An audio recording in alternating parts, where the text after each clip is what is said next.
सर्वेभ्यो नमो नमः। आज की संस्कृत कक्षा में आप सबका स्वागत है। आप सब जानते हैं स्टूडेंट्स, परीक्षाओं का दौर आरंभ हो चुका है और हरियाणा की सभी यूनिवर्सिटीज के एग्जाम्स चल रहे हैं।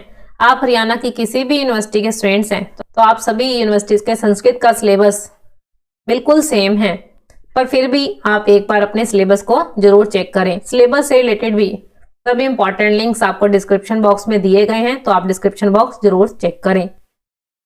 आगे बढ़ने से पहले आज हम बात करने वाले हैं अपने स्टूडेंट्स के समस्याओं के बारे में, क्योंकि बहुत सारे ऐसे स्टूडेंट्स हैं जिन्हें अपने यूनिट वाइज सिलेबस का भी नहीं पता है और उसके अलावा ये भी नहीं जानते कि क्वेश्चन पेपर किस पैटर्न का आता है, ग्रामर कितने मार्क्स की आती है, ग्रामर में हमें मार्क्स कैसे लेने हैं। और आप सब ये भी जानते हैं स्टूडेंट कि संस्कृत में मार्क्स लेने बहुत आसान है, पर किसी भी सब्जेक्ट में मार्क्स लेना तभी आसान है जब आप उसके लिए कुछ समय निकालते हैं, कुछ प्रैक्टिस करते हैं, कुछ अभ्यास करते हैं। ये तभी तो बहुत सुंदर कहा गया, प्रैक्टिस मेक्स मैन परफेक्ट, कि अभ्यास आपको उस कला में निपुण बनाता है। तो अगर आप भी ऐसी ही समस्याओं से गुजर रहे हैं, ऐसे ही प्रश्न अगर आपके मन मस्तिष्क में चल रहे हैं, तो आप बिल्कुल सही लेक्चर सुन रहे हैं।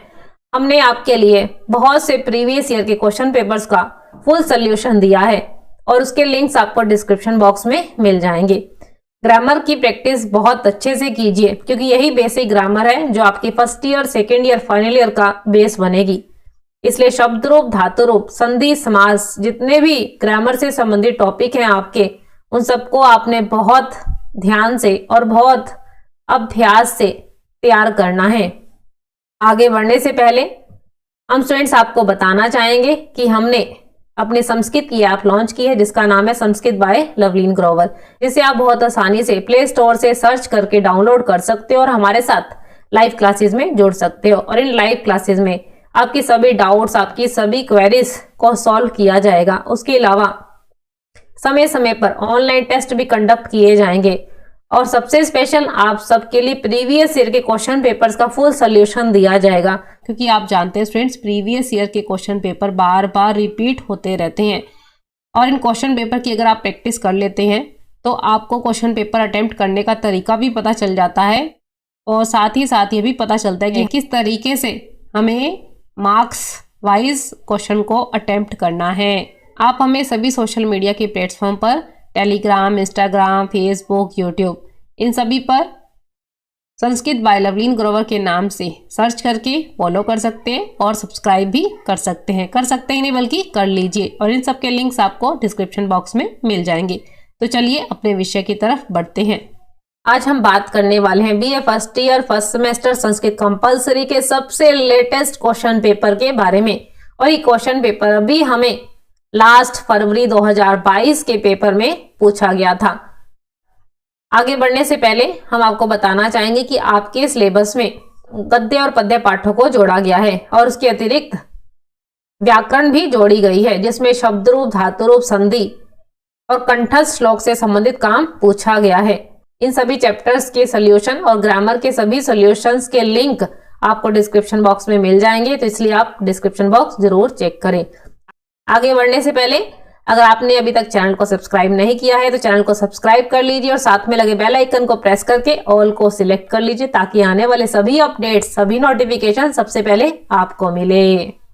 आप हरियाणा की किसी भी यूनिवर्सिटी के स्टूडेंट्स हैं तो BA first year first semester Sanskrit compulsory का सिलेबस सभी यूनिवर्सिटीज में सेम सिलेबस के साथ जोड़ा गया है, तो इसलिए एक बार के लिए अपने सिलेबस को जरूर चेक कर लें और इससे रिलेटेड भी सभी लिंक्स आपको डिस्क्रिप्शन बॉक्स में मिल जाएंगे। क्वेश्चन पेपर हमारा 80 मार्क्स का आएगा, जिसमें से 40 मार्क्स के आपके पास गद्य पद्य पाठ रहेंगे और 40 मार्क्स के आपके पास क्या रहेंगे, ग्रामर का काम रहेगा, व्याकरण संबंधित कार्य रहेगा। चलिए क्वेश्चन पेपर को देखते हैं।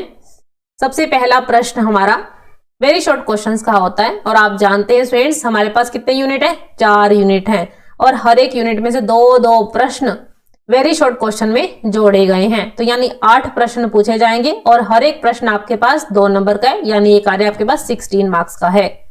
उसके पश्चात हमारे पास 1 से 6 पद्य पाठों को जोड़ा गया है और उनसे संबंधित श्लोकों को यहाँ पर पूछा जाएगा और ये कार्य आपके पास 10 मार्क्स का है। यानी कि पद्य पाठों को तैयार करने से पहले हम आपको बताना चाहेंगे स्टूडेंट कि सबसे पहले आप चैप्टर्स के नाम और उनके राइटर के नाम और ये चैप्टर कहाँ से लिया गया है, इन 3 बातों को बहुत अच्छे से याद कर लीजिए, क्योंकि इनसे संबंधित वेरी शॉर्ट क्वेश्चंस का भी काम आपका सॉल्व हो जाएगा। और दूसरा, जब आप श्लोक अटेम्प्ट करेंगे, गद्यांश या पद्यांश को सॉल्व करेंगे, तो जब आप प्रसंग लिखेंगे तो उसमें भी आपको लेसन का नाम और राइटर का नाम देना होता है। तो इसलिए एक पन दो काज, और इनसे रिलेटेड भी सभी इंपॉर्टेंट लिंक्स आपको डिस्क्रिप्शन बॉक्स में मिल जाएंगे। तो इस तरीके से 1 से 6 पाठों से संबंधित श्लोकों को यहाँ पर पूछा गया है। और इसी के ख पाठ में हमारे पास पाठ का सार आएगा। अब देखिए यहाँ पर मार्क्स लेने कितने आसान है। अब यहाँ भी आपको लेसन का नाम और राइटर का नाम लिखकर उस पाठ का सार यानी उस पाठ की कहानी को बताना है। ठीक है स्टूडेंट, और इसमें मार्क्स लेने बहुत आसान है, क्योंकि स्टोरीज तो हम बचपन से लिखते आए हैं। अब स्टोरीज लिखना कोई टफ काम नहीं है, एक बार रीड कीजिए और उसको लिख डालिए। ठीक है स्टूडेंट्स, अगला प्रश्न है 2 गद्यांशों के सरलार्थ लिखिए। और हमारे सिलेबस में 1 से 9 पाठों को जोड़ा गया है। बहुत ही छोटी छोटी कहानियां हैं। ये सभी कहानियां पंचतंत्र और हितोपदेश से ली गई हैं। और बचपन से कहानियों का क्रम हमारे जीवन में नाना नानी दादा दादी के माध्यम से चलता आ रहा है। और इन पशु कथाओं के माध्यम से बहुत गहरे गहरी शिक्षाएं, बहुत गहरे गहरे संदेश हमें दिए गए हैं। इसलिए इन कहानियों को बहुत अच्छे से तैयार कर लीजिए, क्योंकि इनसे संबंधित 2 गद्यांश भी पूछे जाएंगे और एक कहानी का सार लिखना भी आएगा। ठीक है स्टूडेंट्स, अगले प्रश्न में हमारे पास व्याकरण से संबंधित कार्य पूछा जाएगा। और सबसे पहले हमें शब्द रूप से संबंधित कार्य पूछा गया है। अब देखिए स्टूडेंट्स, यहाँ पर पूरे शब्द रूप भी पूछे जा सकते हैं और शब्द रूपों में से बीच बीच में से कोई भी विभक्तियां पूछी जा सकती है। 5 शब्द रूपों के बारे में हमसे पूछा गया और हमें 3 करने हैं। लगभग 50% चॉइस के साथ आपका क्वेश्चन पेपर रहता है। और उसके पश्चात धातु रूप से संबंधित कार्य पूछा जाएगा। और यहाँ भी हमें 3 लकारों को सॉल्व करना है और 5 लकार दिए गए हैं। लगभग 50% चॉइस है हमारे पास। 5वें के क पार्ट में हमारे पास संधि व संधि विच्छेद संबंधित कार्य पूछा गया है। अब ये कार्य बहुत बार अलग अलग तरह से पूछा जाता है। कभी तो सिर्फ संधि कार्य दे दिया जाता है और कभी सिर्फ संधि विच्छेद का कार्य दिया जाता है और कभी दोनों ही दे दिए जाते हैं और कभी एक ही प्रश्न में संधि व संधि विच्छेद संबंधित प्रश्न पूछ लिया जाता है। अब देखिए यहाँ पर क्या कहा गया है, यथा आवश्यकता। अब इन्होंने बताया नहीं कि कितने सॉल्व करने हैं आपको। 6 नंबर के हैं और यानी कि आपको 6 ही सॉल्व करने हैं। तो 8 दिए गए हैं आपको और इनमें से आपको 6 सॉल्व करने हैं। जो आपको सरल लगे वह आप कार्य कर सकते हैं, या तो संधि को जोड़ लीजिए या फिर संधि कार्य को तोड़ लीजिए। ठीक है स्टूडेंट्स, और उसके बाद जो हमारा प्रश्न है श्रीमद् भगवत गीता से संबंधित है और इसमें आपको 4 कंठस्थ श्लोक लिखने हैं। अब बहुत सारे स्टूडेंट्स क्या करते हैं, जो भी श्लोक प्रश्न पत्र में दिए गए होते हैं वही लिख देते हैं। ऐसा नहीं है स्टूडेंट, क्वेश्चन को ध्यान से पढ़ना बहुत आवश्यक है। यहाँ पे पूछा गया कि श्रीमद् भगवत गीता से संबंधित 4 कंठस्थ श्लोक लिखने हैं। ठीक है, यहाँ ध्यान से देखिए, ये पूछे ये श्लोक प्रश्न पत्र में पूछे गए श्लोकों से भिन्न हो। तो इस तरीके से हमें क्वेश्चन पेपर आने वाला है और आपने इस क्वेश्चन पेपर को बहुत डिटेल के साथ जाना कि फरवरी 2022 में हमसे किस तरीके के प्रश्न पूछे गए थे और अब किस तरीके के प्रश्न पूछे जा सकते हैं, क्योंकि मिलते जुलते ही प्रश्न पूछे जाते हैं। 90% क्वेश्चन पेपर के रिपीट होने की संभावना रहती है। तो चलिए अब हम सबसे इंपॉर्टेंट क्वेश्चंस को आपके लिए सॉल्व करने वाले हैं, इसलिए आप लेक्चर के एंड तक जरूर बने रहें और एक नोटबुक साथ रखिए और साथ साथ जो भी क्वेश्चंस के सोल्यूशन आपको दिए जाएंगे उसे नोट डाउन जरूर करते रहें। ठीक है स्टूडेंट्स, चलिए सबसे पहला प्रश्न हमारा किसका रहता है, वेरी शॉर्ट क्वेश्चंस का रहता है, क्योंकि हमारे पास 4 यूनिट हैं और हर एक यूनिट से 2-2 प्रश्नों को जोड़ा गया है। तो इस तरीके से 8 प्रश्न दिए गए हैं और हर एक प्रश्न कितने नंबर का है, 2 नंबर का, यानी ये कार्य आपके पास 16 मार्क्स है। इसके लिए आपको कोई एक्स्ट्रा मेहनत नहीं करनी स्टूडेंट्स। अगर आपने अपने चारों यूनिट को अच्छे से तैयार कर लिए, उन्हीं से संबंधित प्रश्नों को पूछा जाएगा। भले ही यहाँ पर चॉइस नहीं है, फिर भी यहाँ मार्क्स लेने बहुत आसान है। ठीक है स्टूडेंट्स, इतने अच्छे से इन प्रश्नों का उत्तर दीजिए ताकि कहीं पर भी आपके मार्क्स ना कटे। ठीक है, चलिए पहला प्रश्न देखते हैं। राज्य किसे प्राप्त नहीं होता है और अधिक दारिद्र्यम पाठ के आधार पर बताइए, जिसमें हमें निधनता के बारे में बताया गया है कि निधनता को धिक्कार है, गरीबी को धिक्कार है। अब यहाँ प्रश्न किया कि राज्य किसे प्राप्त नहीं होता है। एक तो कायर व्यक्ति को, जो डरपोक होता है, उसे राज्य की प्राप्ति कभी नहीं हो सकती, और दूसरा आलसी व्यक्ति को भी कभी राज्य की प्राप्ति नहीं हो सकती है। कहने का तात्पर्य यह है जो निडर होकर रहेगा और जो मेहनत करेगा उसे ही राज्य की प्राप्ति या फिर जीवन में कोई भी सफलता बहुत आसानी से मिल जाती है। कर्मठ रहिए, मेहनती रहिए और अपने कार्य को निरंतर रूप से करते रहिए, सफलता हमें अवश्य ही प्राप्त होगी। ठीक है फ्रेंड्स, ये आपको लिखना नहीं है, ये आपको समझाने के लिए है कि हमें भी निरंतर चलना होगा, मेहनती बने रहना होगा। अगला प्रश्न है, स्थित प्रज्ञ किसे कहते हैं? जब एक योगी, जब एक मनुष्य अपनी इंद्रियों को बाह्य विषयों से हटा लेता है, अपनी सभी इच्छाओं को, सभी कामनाओं का त्याग कर देता है, तो ऐसे व्यक्ति को स्थित प्रज्ञ कहा जाता है। अगला प्रश्न है, पंचतंत्र का क्या अर्थ है? नाम से ही स्पष्ट है कि 5 तंत्र हो जिसमें 5 भाग हो जिसमें, और इनके भागों के नाम पूछे गए हैं। सबसे पहले है मित्र भेद, मित्र संप्राप्ति, काकोलुकीयम, लब्ध प्रणाश और अपरीक्षित कारकम। अगला प्रश्न है, सुंद उपसुंद कथा का उद्देश्य बताइए। अब देखिए, इस कहानी के नाम से ही स्पष्ट है कि सुंद और उपसुंद 2 राक्षस भाई हैं और उनसे ही संबंधित यहाँ पर कहानी चल रही है। और इस कहानी से हमें क्या शिक्षा मिल रही है या फिर इस कहानी का क्या उद्देश्य है? तो यहाँ पर राइटर बताना चाह रहे हैं कि कभी भी दुर्भावना के साथ कुछ नहीं मांगना चाहिए, क्योंकि बुरे का फल बुरा ही होता है। यहाँ पर दोनों भाई सुंद और उपसुंद भगवान शिव की तपस्या में रत रहे, परंतु दुर्भावना के वश हुए, या फिर कह लीजिए वाणी पर सरस्वती माँ के बैठने के कारण उन्होंने कुछ और मांगना था और मांग कुछ और लिया। और उन्होंने क्या मांगना था? तीनों लोगों की कामना के लिए वे तपस्या में लीन थे, और उन्होंने क्या मांग लिया? पार्वती माँ को मांग लिया। तो उसका परिणाम क्या होगा? जब दुर्भावना के साथ कुछ मांग लिया जाता है तो उसका परिणाम भी भयंकर होता है, दुखदायी होता है। और इसका परिणाम यह हुआ कि सुंद और उपसुंद दोनों ही भाई परस्पर लड़ते हुए मृत्यु को प्राप्त हो गए। अगला प्रश्न है, कवि शब्द का पंचमी विभक्ति के 3 वचनों में रूप बताइए। कवे, कविभ्याम, कविभ्य। अगला प्रश्न है, दा धातु के लट लकार मध्यम पुरुष के 3 वचनों में रूप लिखिए। अब दा धातु किस तरीके से चलती है बताइए? यच्छ से चलती है, तो ये बनेगा मध्यम पुरुष के 3 वचनों में कहा है यच्छसी, यच्छथः, यच्छत। अगला प्रश्न है, पूर्व रूप संधि का क्या अर्थ है? पूर्व रूप का संधि का चिन्ह होता है एस, और ये किसको बताता है? अ को बताता है। पूर्व रूप संधि होती कब है?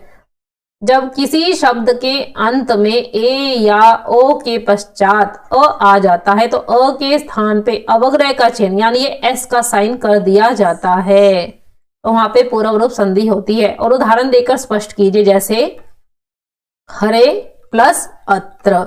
अब देखिए यहाँ पर एक ही मात्रा है, उसके बाद अ आया है, तो अ के स्थान पर अवग्रह का चिन्ह बना दिया, तो ये बना हरे प्लस त्र। ठीक है। लास्ट प्रश्न पूछा गया, अच संधि की परिभाषा व उदाहरण लिखिए। अच संधि से तात्पर्य क्या है? स्वर संधि। जब 2 स्वर मिलते हैं और उनके मिलने से जो परिवर्तन आता है उसे स्वर संधि कहते हैं, या फिर कह लीजिए कि वर्णों की समीपता से जो परिवर्तन आता है उसे संधि कहते हैं। अगर स्वर आपस में मिलते हैं तो स्वर संधि होती है। उदाहरण देखिए एक बार, विद्यालय, जैसे विद्या प्लस आलय, प्रोपकार, पर प्लस उपकार, हितोपदेश, हित प्लस उपदेश, सदैव, सदा प्लस एव। तो इस तरीके से आप बहुत सारे उदाहरणों को जोड़ सकते हैं। तो आपने देखा कि फर्स्ट क्वेश्चन कितना आसान है और इसमें मार्क्स लेने बहुत आसान है, बस ध्यान से आपने इन प्रश्नों का उत्तर देना है। ठीक है स्टूडेंट्स, चलिए अब आगे बढ़ते हैं। अब हम आपके लिए व्याकरण को सॉल्व करने वाले हैं, क्योंकि बहुत सारे स्टूडेंट्स के कमेंट्स ने हमें मोटिवेट किया कि सबसे इंपॉर्टेंट पार्ट्स को हमारे लिए सॉल्व किया जाए। बाकी तो आप लेसन चैप्टर्स याद कर ही लेंगे, उनकी कहानियां भी याद कर लेंगे, पर कहीं ना कहीं ग्रामर में कुछ मिस्टेक्स हो जाती हैं या उसे समझना मुश्किल लगता है, तो इसलिए हम आपके लिए ग्रामर को सॉल्व कर रहे हैं। तो बड़े ही ध्यान से सुनना है और क्या करना है, साथ साथ नोट डाउन भी करते रहना है। चौथे के क पार्ट में हमसे शब्द रूपों से संबंधित कार्य पूछा गया है। बालक शब्द रूप की पंचमी व सप्तमी भक्ति बताइए। पंचमी भक्ति देखिए, बालकात, बालकाभ्याम, बालकेभ्य। और सप्तमी भक्ति देखिए, बालके, बालकयो, बालकेशु। अगला है साधु की प्रथमा और चतुर्थी भक्ति बतानी है। चलिए देखिए, साधु की प्रथमा भक्ति क्या बनेगी, साधु, साधु, साधव। चतुर्थी भक्ति देखिए, साधवे, साधुभ्याम, साधुभ्य। अगला है पितृ की तृतीया और षष्ठी भक्ति लिखिए। तृतीया विभक्ति देखिए, पित्रा, पितृभ्याम, पितृभि। और षष्ठी भक्ति देखिए, पितुः, पित्रो, पितॄणाम। अगला है विध्वंस की प्रथमा और द्वितीय विभक्ति बताइए। प्रथमा विभक्ति देखिए, विद्वान, विद्वांसौ, विद्वांसः। द्वितीय विभक्ति देखिए, विद्वांसम, विद्वांसो, विदुषः। अगला प्रश्न है शशिन की तृतीया विभक्ति व पंचमी भक्ति बताइए। तृतीय विभक्ति देखिए, शशिना, शशिभ्याम, शशिभि। पंचमी भक्ति देखिए, शशिने, शशिभ्याम, शशिभ्य। तो इस तरीके से स्टूडेंट्स आपको शब्द रूपों को सॉल्व करना है।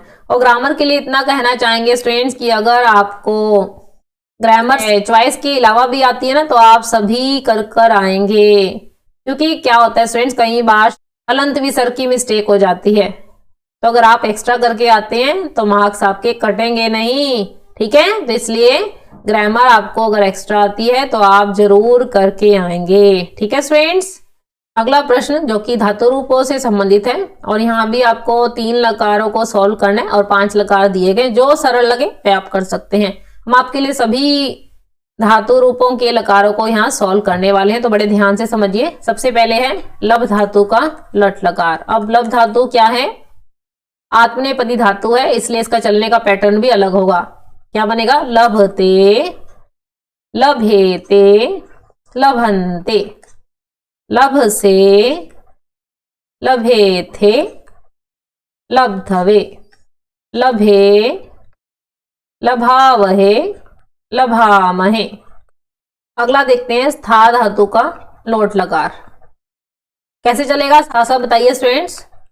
तिष्ठतु, तिष्ठताम, तिष्ठन्तु, तिष्ठ, तिष्ठतम, तिष्ठत, तिष्ठम, तिष्ठाव, तिष्ठाम। चलिए अगला है वद धातु का विधिलिंग लकार।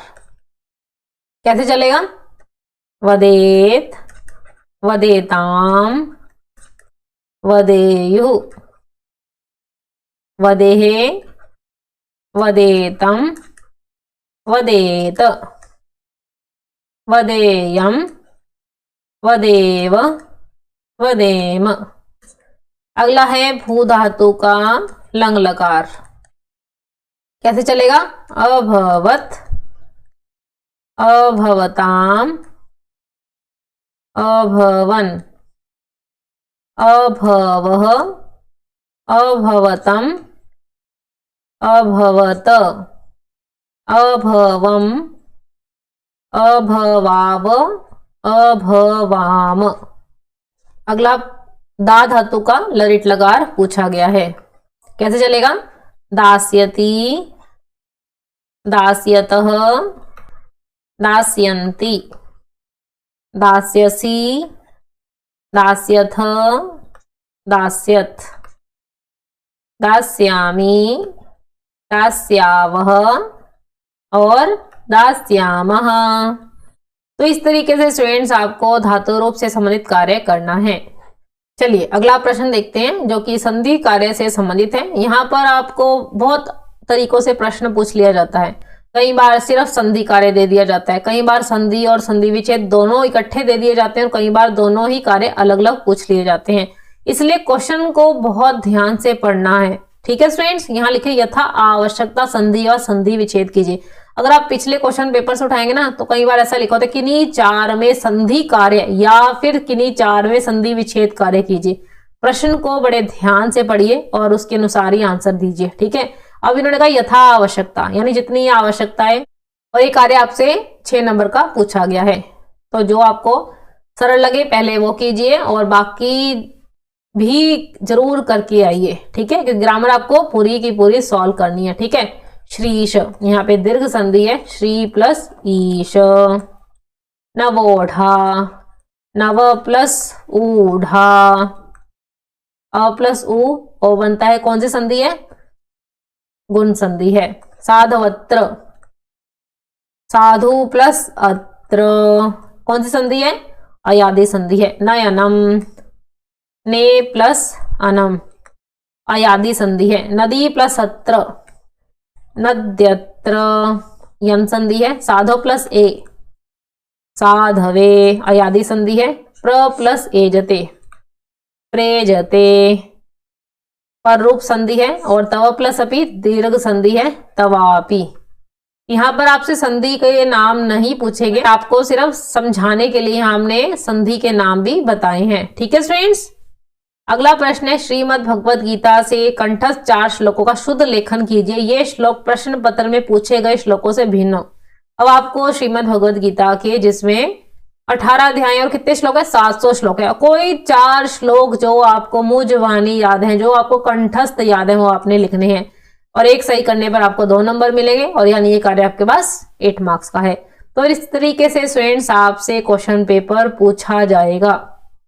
अब आपने 2022 के सबसे लेटेस्ट क्वेश्चन पेपर को देख लिया है और इसके अलावा भी कई प्रीवियस ईयर के क्वेश्चन पेपर सॉल्व किए गए जिनके लिंक्स आपको डिस्क्रिप्शन बॉक्स में मिल जाएंगे।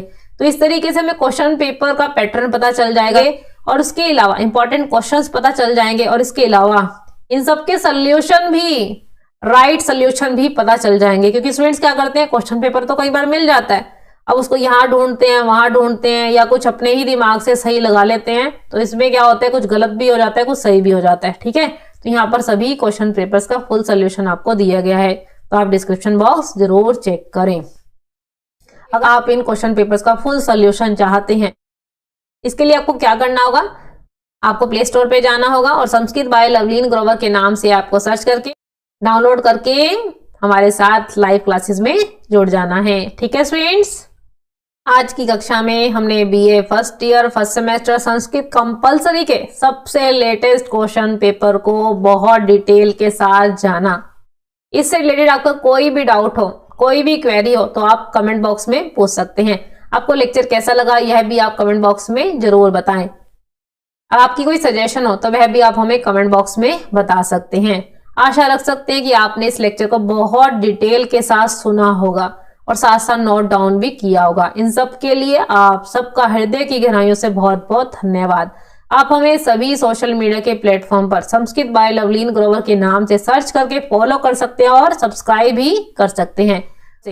और आप संस्कृत की ऐप को प्ले स्टोर से संस्कृत बाय लवलीन ग्रोवर के नाम से सर्च करके डाउनलोड कर सकते हैं और हमारे साथ लाइव क्लासेस में जुड़ सकते हैं।